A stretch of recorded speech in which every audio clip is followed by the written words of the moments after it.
Thank you, Redding, for coming out tonight. We really appreciate that. You braved the weather. Now, as Dan mentioned, my name is Jeff, although professionally I do go by Jeffrey. And sometimes people will get a little confused and they'll ask me, do you prefer to be called Jeff or Jeffrey? To which I say, I don't even pay attention. It really doesn't matter to me. So, if you've ever known a Jeff or a Jeffrey that you didn't like, call me the other one. Because we've all known one, haven't we? Maybe he was that, kid who used to pull your hair when you were in 3rd grade, or maybe that guy who beat you up for your lunch money at work last week. There is, however, one occasion in which I am always Jeffrey and never Jeff, and that's when I'm on the phone. Because when I tell an agent or an operator, when they ask me my name, and I say, oh, my name is Jeff, there is a 50-50 chance that the name that they hear is Chip.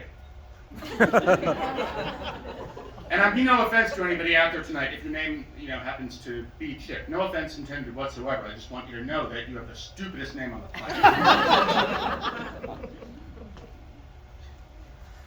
And when they do accidentally call me Chip, just so that you know, as a personal rule, I do not wish death on anyone. However, when your time inevitably comes, I would personally appreciate it if you could suffer, because that would really help me out psychologically. At a bare minimum, it should affect your credit score. So I'm 43 years old now, which means that I'm at an age where younger people in their teens and 20s, they look at me, they see somebody who's old. And older people, in the 60s, 70s, they don't look at me and say, oh, you're so young. There's only one circumstance that I can think of under which I will ever be considered young again. And that's in my obituary. Assuming I die soon. I am at an age where I have something of a sense of my own mortality. And it has occurred to me that since I don't believe in an afterlife, because I am a born-again heathen anymore out there. But at the same time, it does occur to me, what if I am wrong? Because if there is an afterlife, I am definitely going to hell. And it made me think about, what would my own personal hell be like? What would that be for me? And I think that what it comes down to is it would be a small enclosed waiting room with a gigantic TV with volume on high, endlessly looping prescription drug commercials. And they come up with the weirdest name for these drugs. Latuda, Laruda, Pavlonaruda, I can't even think of what those are called. And they have to come up with them for every single one. But then they have to list all of the side effects.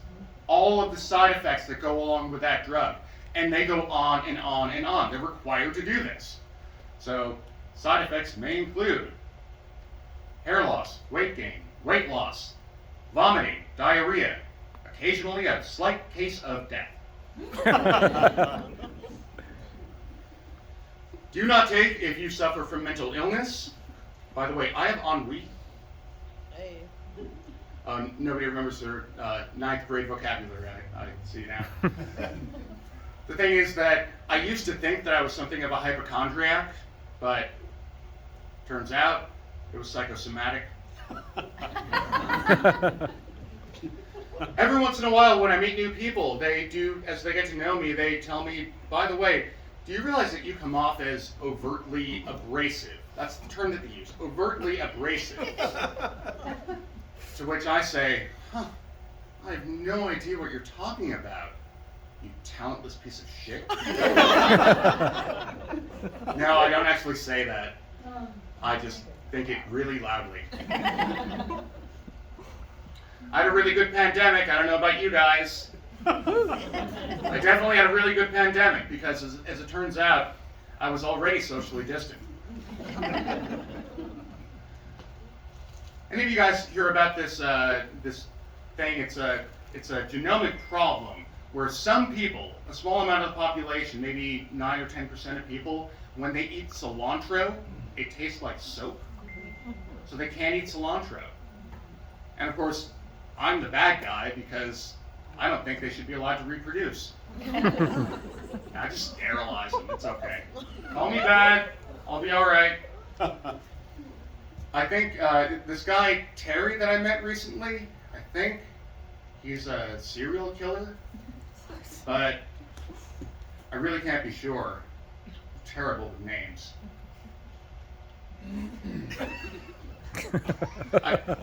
I used to donate blood to the Red Cross. I say used to because I ended up with a lot of complaints because the recipients kept ending up high and with red hair. My wife's been on my case a lot lately because she says that I've been drinking too much. And it finally came to a head recently. She told me that if I don't find some sort of a support group, that she's going to leave me. And it took a little time and effort, but I think I finally found the right support group for it. It's called Alcoholics Unanimous. And we meet at the hen house. And when I drink, I also do smoke. I am a filthy smoker. I hand roll my own cigarettes. I actually don't even like Marlboros or any of those kinds of things. But I used to smoke cigars. And the thing about cigars is that they can take a while. You have to actually sit down you have to plan out an hour if you're going to have a cigar. When I hand roll my own cigarettes, 60 seconds, maybe 90 seconds, and I'm done. Because as my wife of 16 years will tell you, I'm really bad at commitment. Anybody out here a fan of astrology? Yeah. Yeah? Okay. What's your star sign? Gemini. Gemini. Awesome. I have no idea what that is. But if you know astrology, I'm a Scorpio. So, you know what that means, right? Yeah. Yeah. For those of you who don't know, fun fact about Scorpios, none of us believe in astrology. I do enjoy reading for fun. Reading is kind of my jam, but the thing is, when I first went to college, I realized I wasn't going to have as much time to read for fun. So I went ahead and bought myself a book about speed reading, and I really studied it. I really paid close attention to it, and for some reason, the second half of that book just flew right by. These days, I am a full-time student, and this is true, so I do not have nearly as much time for reading as I would like. And that's why when I do read, I make sure that I pick stuff that I know that I'm going to like. And I'm a huge fan of happy endings. That's why these days my primary reading material, cookbooks. I'm also very much a patron of the arts. As you can tell, I do stand-up comedy. I also do theater, and I'm a writer, and all of those things. But I've been getting much more into the visual arts.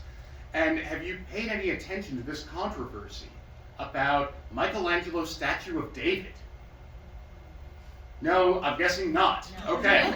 So in Florida, there's a group of mothers that are very upset about the statue of David. This is a 500-year-old statue created by Michelangelo, part of the Italian Renaissance.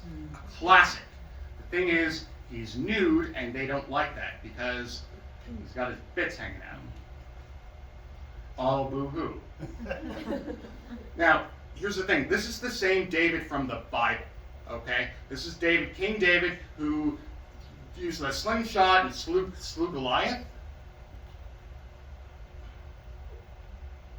Pardon me for a moment. And he slew Goliath, but the thing is, his little bits and pieces are not that impressive. Now, if you're going to model for a statue, at a bare minimum, maybe just like stretch out a little bit. That's all I really think. Because there is a difference between art and pornography, and if Michelangelo had made him erect, that would have been pornography instead of art. It's kind of the same way. A nude woman is also art. It's not necessarily pornography. It's pornography if you can make out her kidneys. But I do have to wonder why it is that it's so small. And I wonder if one of Michelangelo's apprentices was like taking the chisel on the marble and just going boop, boop, whoops. Michelangelo said, "No! Oh, jeez. Well, I guess he's not going to be Italian anymore. We'll just make him English." Now, don't get me wrong, that is not a racist comment. It's really not. All I'm saying is that Italy has a Mediterranean climate. In England, it's cold. And for those mothers who were really upset about David being nude, they should have seen Michelangelo's Goliath. They described him as a giant, but he wasn't tall. It wasn't about that. And when they made the statue, that's the reason why you don't see it these days, is because it was kind of forward heavy and fell over and broke. I'm just kidding. They couldn't find a big enough piece of marble. And for those same mothers, they need to understand that Michelangelo did lots of other kinds of art. It wasn't just statues, he also did paintings. He painted the entire interior of the Sistine Chapel in Vatican City in Rome. This is the Pope's church. And all of it is covered in Bible stories. So there's the Adam touching the finger of God. There's all sorts of Bible stories all over the place. However, it is covered in dicks. Completely. This is true. You can Google it. There are over 400 dicks on the walls and ceiling of the Sistine Chapel. 400 dicks in the Sistine Chapel when it's empty.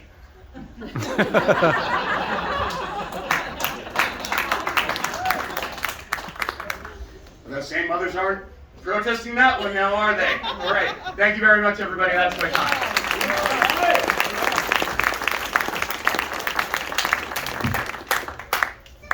Keep it going for Jeffrey!